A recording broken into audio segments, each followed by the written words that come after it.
Hi there, मैं हूं कुलदीप और ये let's crack any exam video series का सेकंड पार्ट है। और इस पार्ट को समझने से पहले आपको फर्स्ट पार्ट समझना ज़रूरी है, तो उसकी लिंक मैं यहाँ इन्फो बटन में दे देता हूँ अगर आपने इन केस नहीं देखा हो तो आगे बढ़ते हैं।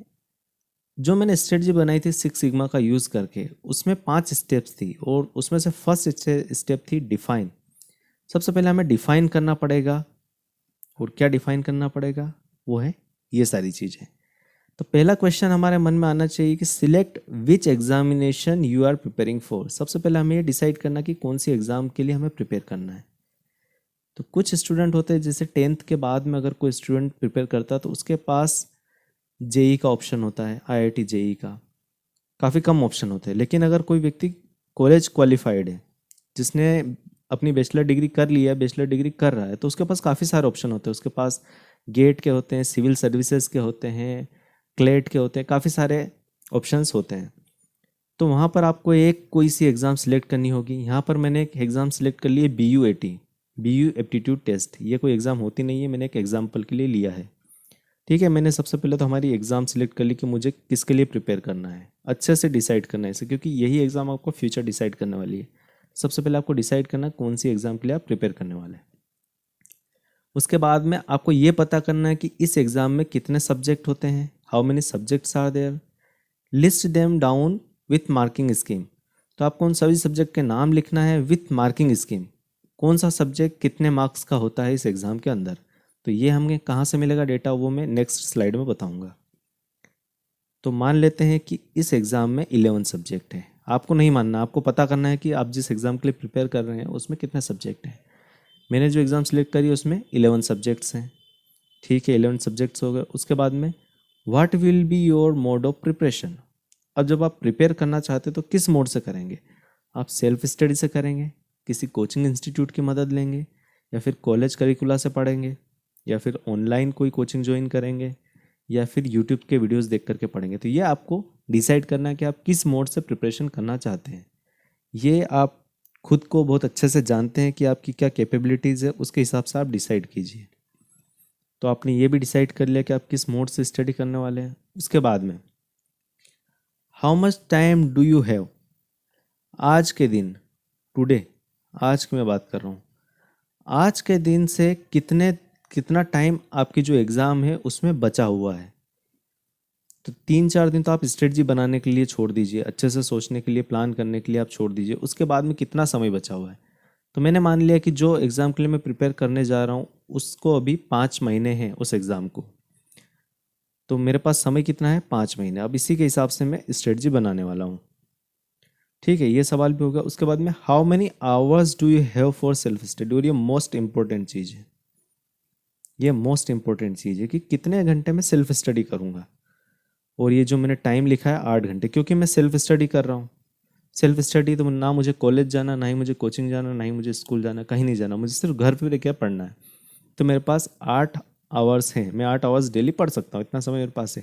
अगर आप इनकेस कोचिंग जाते हैं तो 1 घंटा आप आने जाने का मान करके चलिए, 2 घंटे आप कोचिंग में मान करके चलिए क्लासेस के। टोटल 3 घंटे आप डेली कोचिंग में बिता रहे हैं, तो बचे आपके पास 5 घंटे। तो आप अगर कोचिंग जा रहे हो तो यहाँ पे 5 घंटे लिख सकते हैं। और इन केस अगर आप कॉलेज जा रहे हैं तो कॉलेज 6 घंटे के होते हैं, तो हो सकता है आपके पास 3 ही घंटे सेल्फ स्टडी के लिए बचे हैं। अगर आप कॉलेज के बाद कोचिंग भी जा रहे हैं तो हो सकता है आपके पास 2 ही घंटे सेल्फ स्टडी के लिए बचे।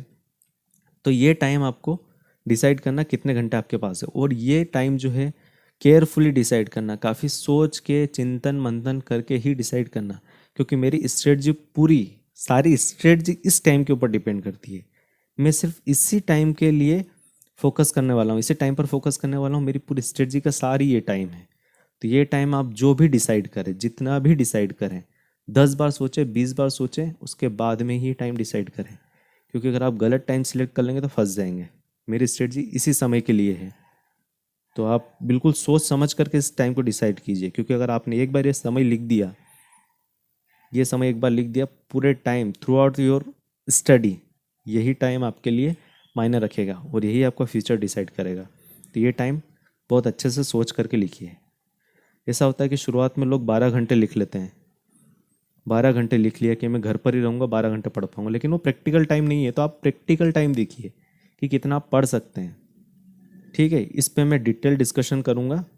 अब उससे आगे चलते हैं हम। अब हमारी सब्जेक्ट की लिस्ट बची है कि हमें सब्जेक्ट की लिस्ट बनानी विथ मार्किंग स्कीम। ये हमें कहाँ से पता चलेगा, क्योंकि हम तो आज प्रिपरेशन स्टार्ट कर रहे हैं, शुरू करना।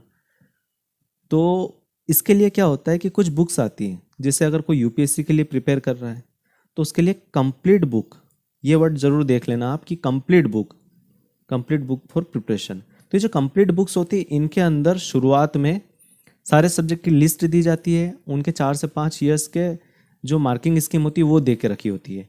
लाइक इंग्लिश एक सब्जेक्ट है, 2018 में वो आया था 10 मार्क्स का, 2019 में वही आया था 9 मार्क्स का। तो इस तरीके से वो एक पैटर्न बना के रखते हैं, तो आप एक एवरेज वहाँ पर नोट कर लीजिए।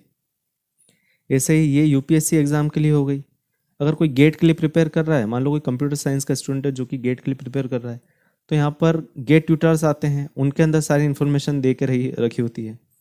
और इनके साथ आप इन गेट ट्यूटर्स को प्रेफर नहीं करते क्योंकि कॉस्टली होते हैं। अगर फ्री में कहीं से मिल जाए किसी दोस्त के पास हो तो आप अच्छे से कर सकते हैं, पर आप इसे खरीदना नहीं चाहते तो आपके पास एक और ऑप्शन होता है प्रीवियस ईयर्स सोल्ड पेपर। और मैं रेकमेंड करता हूँ कि आप जिस भी एग्ज़ाम के लिए प्रिपेयर कर रहे हो, किसी भी एग्ज़ाम के लिए, तो उसके प्रीवियस ईयर्स के जो पेपर की जो बुक आती है, एक अच्छे राइटर, लाइक यहाँ पे नितेश जैन है, I don't know Nitesh Jain sir कैसे हैं, इनकी बुक कैसी है ये, लेकिन ये मैंने एग्जाम्पल के लिए लिया है। तो आप अपने सीनियर से या फिर अपने फैकल्टी से किसी से भी कंसल्ट कीजिए कि जो अच्छे राइटर जिसमें कि कम से कम एरर हो, या फिर एरर फ्री बुक कौन सी है प्रीवियस ईयर के पेपर्स के सॉल्यूशन के लिए। तो आप वो बुक खरीदिए, उसके अंदर भी इंफॉर्मेशन आपको मिल जाएगी कि कौन सा सब्जेक्ट से कितने क्वेश्चन कितने मार्क्स के आते हैं। जैसे अगर मैं गेट की बात करूँ तो गेट के अंदर 1 मार्क के क्वेश्चन होते हैं, 2 मार्क्स के भी क्वेश्चन होते हैं, न्यूमेरिकल्स भी होते हैं, एनएटीज भी होते हैं, ऑब्जेक्टिव्स भी होते हैं।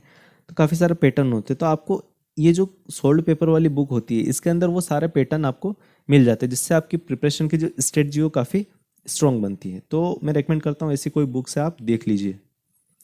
अब उसके बाद में आगे चलते तो हमने हमारे सब्जेक्ट की लिस्ट बना ली। अब जो मैंने एग्ज़ाम सिलेक्ट करी थी उसके अंदर ये सब्जेक्ट्स थे।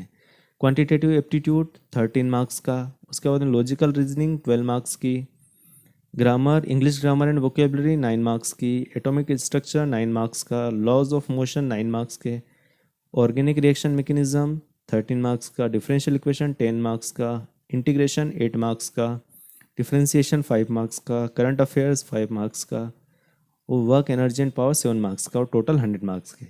ये जो मार्क्स है मैंने 3 से 4 साल के जो क्वेश्चन पेपर जो मैंने बुक्स बताई है, ऐसी किसी बुक से उठा करके ये मैंने एक एवरेज ले लिया। लाइक क्वांटिटेटिव एप्टीट्यूड में पिछले 3 साल में ऐसे चल रहा था कि एक बार पूछा गया 15 मार्क्स का, एक बार 14 मार्क्स का और एक बार 13 मार्क्स का। तो मैंने एक बार इसमें लिख दिया 13 मार्क्स। मतलब आपको एक कोई से भी एक ईयर के उठा करके लिखना है जो कि मोस्टली मैच करे।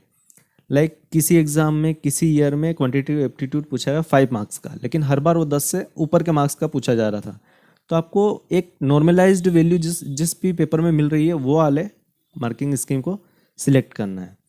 तो यहाँ तक का आपका काम हो गया। आपकी एग्ज़ाम कितनी 100 मार्क्स की है, तो आपको फोकस करना है इस 100 मार्क्स पे कि टोटल मार्क्स में कैसे लेकर के आऊँ। इससे आगे की बातें जो स्टेप 2 में आएगी मेजरमेंट, वो हम करेंगे नेक्स्ट वीडियो में, जिसे आप यहाँ पर क्लिक करके देख सकते हैं।